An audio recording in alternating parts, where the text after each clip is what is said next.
Hey, welcome back to week 3, lesson 2. In this week, well, it's not this week, but this lesson, we're going to talk about how we know God through knowing Jesus. I know that may seem like a silly, differentiation or splitting of hairs, but it's important to know that the scriptures have a lot of verses that talk about knowing about God, but then there's a lot of verses that also say, talk about knowing about Jesus, and I want to talk about why that's important. And so, we learned in our last lesson, in our previous lesson for this week, that knowing God is extremely real and extremely important, and it's the personal way, that we get to know Him is of paramount, it's absolute importance in our faith. But the big question comes in, is what does that look like, and how do we do that? We turn back again to the writings of Paul. He gives us a clue when he was writing his church or his letter to the church at Philippi over in chapter 3 and verse 8. Here's what he says. He says, "More than that, I also consider everything to be a loss in view of the surpassing value of knowing Jesus Christ my Lord." Now, if you know anything about the Apostle Paul, and maybe you don't, but he was like the big up and comer. I always call him, he was like the Billy Graham of his day back in the day. Like if you went to the 1990s and Billy Graham was the big thing for evangelical Christianity, the Apostle Paul was that for Judaism in his day. Big name, everybody knew him. He was even kind of called the zealous one. He was gonna be the guy, and so he had a lot of credentials. He had a lot of notoriety, but he says in that passage that he would be willing to give up everything. He viewed knowing Jesus Christ and knowing Him intimately to be more valuable than anything that he could possibly ever achieve in his life. He made an intentional decision in his heart, in his mind, to place more value on knowing Jesus than anything that he'd ever done in the past, that he's doing or would even do in the future.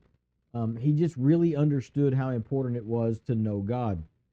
And he did that through learning and imitating and knowing Jesus.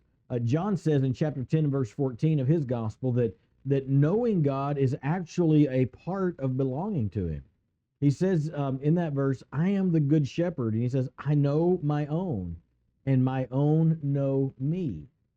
So again, we kind of get focused sometimes on whether we're in, whether we're out, and what's happening in our church life, and which is all important.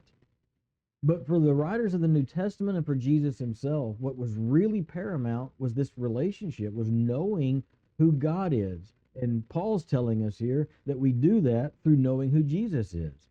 A little bit later in Philippians chapter 3 and verse 10, Paul kind of expands on this a little bit and talks about what it means to know Christ. That verse says, he says, "My goal is to know Him and the power of His resurrection and the fellowship of His sufferings, being conformed to His death." I say this a lot when I'm doing a lot of my teaching, but everybody likes to know Jesus through the power of resurrection. Experiencing resurrection power, in moments in our life, that's the easy part. That's the fun part. It's when we get to that second part that we tend to hedge, but the truth really is that even in suffering, and maybe even especially in suffering, we learn what the true nature of Jesus actually is. If we can embrace any suffering that comes our way and trial or hardship, especially that which comes as a result of our faith, it helps us to understand how He lived. He lived a life of self-sacrifice. Scriptures talk about Him pouring Himself out as a drink offering and completely giving Himself over. He lived a life for others. And He wants us to do that, even if it's causes us pain or discomfort. That's the model that He left for us, and it's actually one of, if not the most effective way that we learn to know who He is.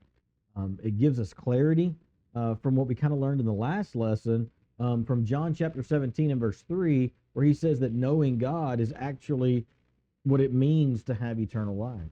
And so as we walk closer to Jesus and we become more and more transformed into the image of Jesus, that is the same thing as actually coming to know who God is. If you want to know who God the Father is, then you have to learn who Jesus the Son is.